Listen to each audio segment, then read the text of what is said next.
Opposition के राबतों में तेजी। मौलाना फजलुर रहमान का दोबारा मुस्लिम लीग काफ की क़यादत से राब्ता। फजलुर रहमान की आज चौधरी शुजात और परवेज इलाही से एक और मुलाकात होगी। मौलाना फजलुर रहमान मुलाकात के लिए चौधरी बरादरान की रिहाइश गाह पर आएंगे।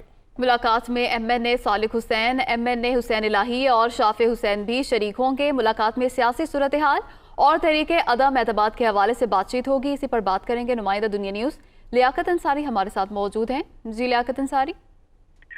जी बिल्कुल, अपोजिशन में क़यादत की जानिब से इत्तेहादियों से राब्तों का सिलसिला जारी है और जमीयत उलमा इस्लाम के सरबराह मौलाना फजलुर रहमान का दोबारा मुस्लिम लीग कायदे आज़म की क़यादत से राब्ता हुआ है, जिसके नतीजे में मौलाना फजलुर रहमान की आज चौधरी बरादरान से मुलाकात तय पाई है। मौलाना फजलुर रहमान शाम 4 बजे चौधरी बरादरान की रिहाइशगाह पर चौधरी शुजात हुसैन और चौधरी परवेज इलाही से मुलाकात करेंगे।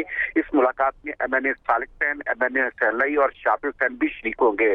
दोनों रहनुमाओं के दरमियान जो है ज्यादा रोज कबल 40 राब्ते में जो है मुलाकात पर इत्तफाक किया गया था। आज होने वाली मुलाकात में सियासी सूरत और तहरीक अदम एतमाद के हवाले से बात की जाएगी। मौलाना फजलुर रहमान पहले भी एक मुलाकात कर चुके हैं और आज दोबारा वो मिलने के लिए आ रहे हैं ताकि जो उस वक्त उन्होंने ताउन मांगा था उस बारे चौधरी बरादरान से वो राय ले सके। जी लियाकत अंसारी, बहुत शुक्रिया आपका।